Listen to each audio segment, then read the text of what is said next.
इस वीडियो में हम लोग देखने वाले हैं क्लास 8 का अध्याय 5 है हमारा सामाजिक आर्थिक का। इसका देखिए शीर्षक क्या है, न्यायपालिका। ठीक है, तो इस अध्याय का क्वेश्चन आंसर देखेंगे। इससे पहले वाले सभी अध्याय का मैंने क्वेश्चन आंसर करवा रखा है चैनल पे, आप लोग प्ले लिस्ट में जाकर देख सकते हैं। तो चलिए वीडियो को शुरू करते हैं। आप लोग चैनल पे नए हैं तो चैनल को सब्सक्राइब कर लीजिएगा और इस वीडियो को लाइक कर लीजिएगा। तो चलिए हम लोग देखते हैं अपना क्वेश्चन आंसर। अगर आपको पाठ के अंदर का क्वेश्चन भी करना है, बनाना है, तो आप लोग क्वेश्चन को कमेंट कर सकते हैं या फिर क्वेश्चन नंबर कमेंट कर सकते हैं। अगर आपको सभी चाहिए तो वो भी कमेंट कर दीजिएगा, मैं वीडियो बना दूंगा। तो देखिए आपका पहला क्वेश्चन क्या है, इसे आप लोग ध्यान से पढ़िए पहले। क्या आपको ऐसा लगता है कि इस तरह की नई न्यायिक व्यवस्था में एक आम नागरिक किसी भी ताकतवर या अमीर व्यक्ति के विरुद्ध मुकदमा जीत सकता है? कारण सहित समझाएं। जो व्यवस्था आया है किताब में, जो आप पढ़े अध्याय के अनुसार, उसमें आपको ऐसा लगता है कि कोई भी जो गरीब आदमी है वो अमीर आदमी के विरुद्ध जो मुकदमा करेगा उसमें जीत सकता है? तो चलिए इसका उत्तर देखते हैं हम लोग। तो देखिए इसके उत्तर में आप लोग लिखिएगा, इस तरह की नई न्यायिक व्यवस्था में एक आम नागरिक किसी भी ताकतवर या अमीर व्यक्ति के विरुद्ध मुकदमा तभी जीत सकता है जबकि न्यायाधीश ईमानदार हो। तभी जीतेगा जब कि न्यायाधीश ईमानदार हो। ठीक है, न्यायाधीश यदि ईमानदारी पूर्वक फैसला देगा तभी एक गरीब व्यक्ति अमीर व्यक्ति के खिलाफ मुकदमा जीत पाएगा। साथ ही उस गरीब आदमी के पास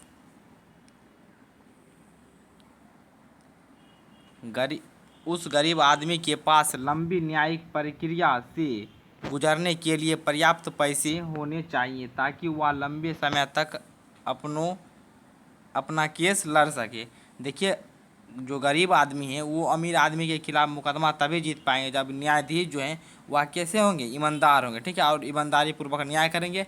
और अभी केस जो होता है वह बहुत लंबे समय तक चलता है। ठीक है, तो बार बार केस का तारीख होता है तो उस पर जाना पड़ता है, तो इसके लिए पैसा भी होना चाहिए। ठीक है, तभी गरीब आदमी जो है वह अमीर आदमी के विरुद्ध में मुकदमा जीत सकता है। ठीक है, चलिए अगला क्वेश्चन देखते हैं। आप लोग समझ चुके होंगे, आप स्क्रीनशॉट भी ले सकते हैं या फिर अपने भाषा बनाकर लिख सकते हैं। चलिए हम लोग अगला देखते हैं। चलिए दूसरा क्वेश्चन देखिए सारे क्वेश्चन आपको समझना है, रटना नहीं है किसी को भी। ठीक है, देखिए दूसरा क्वेश्चन क्या है, हमें न्यायपालिका की ज़रूरत क्यों होती है? न्यायपालिका जो होते हैं उनकी ज़रूरत हम लोगों को क्यों होती है? चलिए इसका उत्तर देखते हैं। देखिए कई बार लोगों का आपस में कुछ मुद्दे पर विवाद हो जाते हैं। ठीक है, जो आपस में सुलझाना संभव नहीं होता, यहाँ तक कि स्थानीय पंचायत में भी वे विवाद नहीं सुलझ पाते। तब फिर उस विवाद के निपटारे के लिए हमें न्यायपालिका की ज़रूरत पड़ती है। न्यायपालिका में संबंधित विवाद पर पक्ष विपक्ष के वकील बहस करते हैं। उन्हीं बहस को सुनकर हमारे संविधान में लिखित कानून के आलोक में न्यायाधीश न्याय करते हैं। देखिए हमें न्यायपालिका की ज़रूरत इसलिए पड़ती है, क्या है क्वेश्चन, हमें न्यायपालिका की ज़रूरत क्यों होती है? हमें न्यायपालिका की ज़रूरत इसलिए होती है कि जब छोटा मोटा झगड़ा होता है तो उसे हम खुद से सुलझा लेते हैं। ठीक है, मतलब पंचायत स्तर पे भी हम लोग उसे सुलझा लेते हैं, लेकिन जब झगड़ा बहुत बड़ा हो जाता है तो उसे पंचायत स्तर पर नहीं सुधारा जा सकता है। इसलिए हमें न्यायपालिका की ज़रूरत होती है, जो है हमारा जो झगड़ा है उसके बारे में समझे। दोनों पक्ष के वकील रहते हैं, वो सारा बात कहते हैं, उसको देखते हुए कानून के अनुसार जो जिसका दंड होता है उसे वह देते हैं। ठीक है, तो इस तरीके से हमें न्यायपालिका की ज़रूरत होती है। चलिए अगला क्वेश्चन देखते हैं। आशा ये आपको बहुत अच्छे से समझ में आ चुका होगा, या फिर आप इस वीडियो को एक बार बैक करके फिर से देख सकते हैं। ठीक है, चलिए 3 नंबर देखते हैं। तो देखिए यहाँ पर अगला क्वेश्चन क्या है, अगला क्वेश्चन आपका है, निचली अदालत से ऊपरी अदालत तक हमारी न्यायपालिका की संरचना एक पिरामिड जैसी है। ठीक है, न्यायपालिका की संरचना को पढ़ने के बाद उसका एक चित्र बनाइए। मतलब आप पढ़ सकते हैं किताब में, उसका एक चित्र मतलब एक सारणी जैसा बना देना। इस तरह सबसे पहले सर्वोच्च न्यायालय, उसके बाद उच्च न्यायालय, जिला न्यायालय।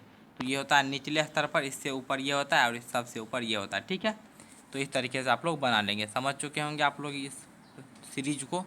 चलिए अगला देखते हैं। चलिए अगला को देखिए, क्वेश्चन आपका 4 नंबर है, भारत में न्यायपालिका को स्वतंत्र बनाने के लिए क्या क्या कदम उठाए गए हैं? न्यायपालिका जो है, ठीक है, उनको स्वतंत्र बनाने के लिए, मतलब वो कुछ भी कर सकते हैं अपने मन से, ठीक है। उनको स्वतंत्र बनाने के लिए क्या क्या कदम उठाए गए हैं। न्यायपालिका अपने मन से कोई भी निर्णय ले सकते हैं, ठीक है। तो चलिए इसका देखते हैं। भारत में न्यायपालिका को स्वतंत्र बनाने के लिए इसे विधायिका और कार्यपालिका से सर्वार्थ स्वतंत्र रखा गया है।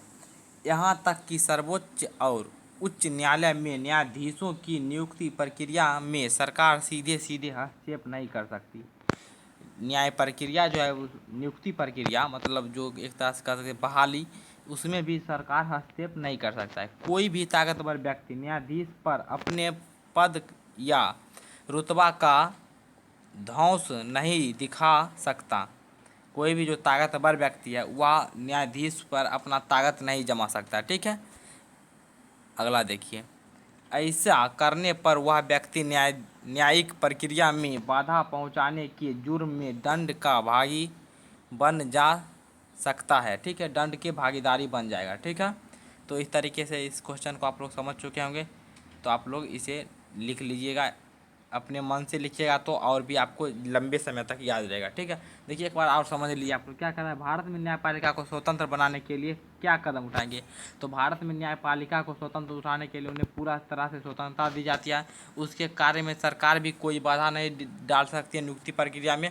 उसके बाद जो है न्यायपालिका जो होती है, ठीक है, वह अपने मन से कोई भी फैसला ले सकती है और किसी को भी दंडित कर सकती है, सिर्फ उसका जुर्म होना चाहिए, ठीक है। और कोई भी अमीर व्यक्ति है वह उसे डरा धमका भी नहीं सकता है, ठीक है। चलिए अगला क्वेश्चन देखते हैं। देखिए क्वेश्चन नंबर 5 है। इससे पहले आप लोग एक बात जान लीजिए, अगर आप लोग जवाहर नवोदय विद्यालय या फिर प्रतिभा खोज जो परीक्षा होता है क्लास 8 में, उसका फॉर्म भरना चाहते हैं तो आप लोग कमेंट कीजिएगा, मैं सारा कुछ आपको समझा दूंगा, सारा कुछ डिटेल में बता दूंगा। तो चलिए 5 नंबर क्वेश्चन देखते हैं। आपके विचार में भारत में न्याय प्राप्त करने के रास्ते में सबसे बड़ी बाधा कौन सी है। इसे दूर करने के लिए क्या करना चाहिए। तो देखिए भारत में न्याय प्राप्त करने के लिए सबसे बड़ी बाधा क्या है और इसे दूर करने का क्या क्या तरीके हो सकते हैं, इसको पूछ रहा है। तो देखिए आप लोग यहाँ पर उत्तर देखिए क्या कह रहा है। कानूनी प्रक्रिया में काफ़ी पैसे व समय लगता है और ऊपर से कागजी कार्यवाही की भी ज़रूरत पड़ती है। यह काम वकीलों का होता है।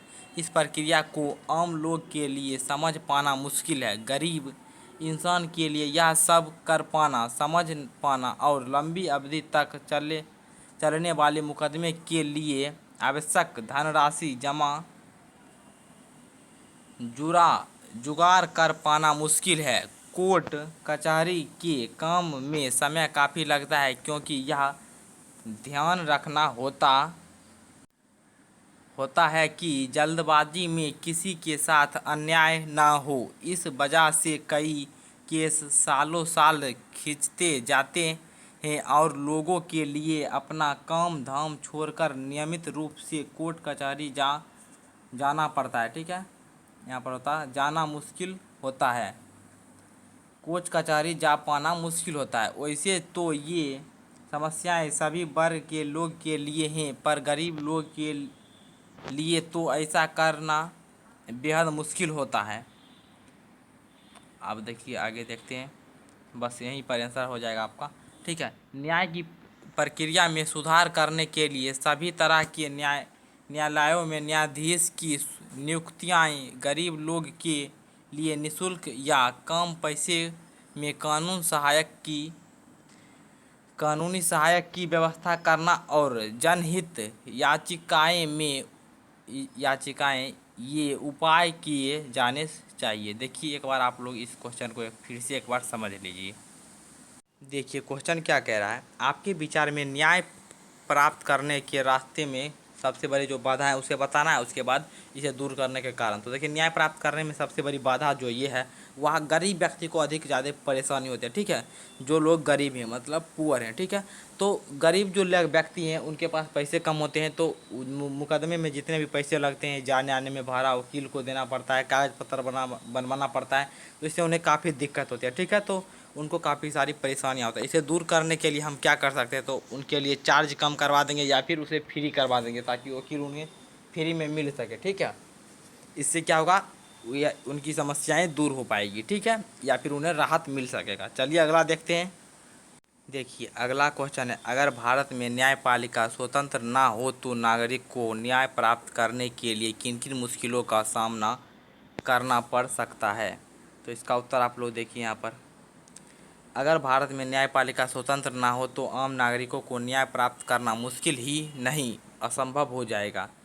एक तो पैसे वाले का बोलबाला हो जाएगा, दूसरे दबंगों की चलती हो जाएगी, फिर तो समाज में जिसकी लाठी उसकी भैंस वाली कहावत लागू हो जाएगी। गरीब